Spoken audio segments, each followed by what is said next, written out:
aussi Laurent Ournac, que l'on retrouve ce lundi 4 juillet dans un nouvel épisode de Camping Paradis. TF1, fait clairement partie du paysage médiatique, il en va autrement de celle qui partageait à l'époque l'affiche de Mon incroyable fiancé, programme qu'il a révélé au grand public. En effet, depuis 2005, année où la télé-réalité a rencontré le succès sur TF1, Adeline Toffoli a disparu des radars. Aujourd'hui, à quoi ressemble la vie de celle qui s'est fait piéger par Laurent Ournac? Si elle a subi les hurlements de Laurent Fortin, alias Laurent Ournac dans les escaliers de la Villa Canoise, lieu de tournage de Mon incroyable fiancé, Adeline Toffoli a réussi à s'en remettre. Victime de ces pitreries, toujours plus poussives, elle a vécu un véritable enfer avant de disparaître du petit écran, pendant que son incroyable fiancé accédait à une réelle notoriété.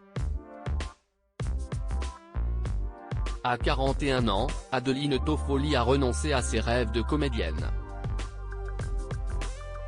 Elle utilise désormais son deuxième prénom, Angelina, et a ouvert Célesthétique, un cabinet de soins énergétiques à Dijon en 2018, après avoir eu sa formation en 2011. Je travaille sur le recentrage énergétique. Cela permet de soulager certains maux du corps ou d'améliorer un état émotionnel fragile. La finalité est de rendre les gens mieux dans leur peau tout simplement, a-t-elle fait savoir à Pure People. Ses relations avec Laurent Ournac se sont détériorées. Débarrassée de cet incroyable et lourdingue fiancé, elle partage sa vie avec le footballeur Grégory Thiel, attaquant au Jura Sud Foot, avec qui elle s'est pacsée en 2014. Ils sont les parents d'un petit Alessandro, âgé de 6 ans. Quant à ses relations avec Laurent Ournac, elles ne sont pas au beau fixe. En effet, Adeline Toffoli et l'interprète de Tom Delorme dans Camping Paradis n'ont plus de contact depuis de nombreuses années. Et les choses entre eux ne se sont pas très bien finies.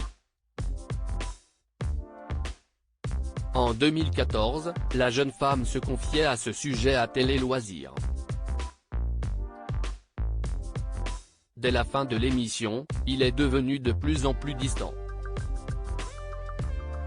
Il développait déjà le projet de série de Camping Paradis. Il voulait lancer sa carrière solo et ne plus s'être associé à moi ou à l'émission. Mais j'estime qu'il ne l'a pas fait tout seul, cette émission. J'étais là aussi, avait alors regretté celle qui avait des envies de comédie.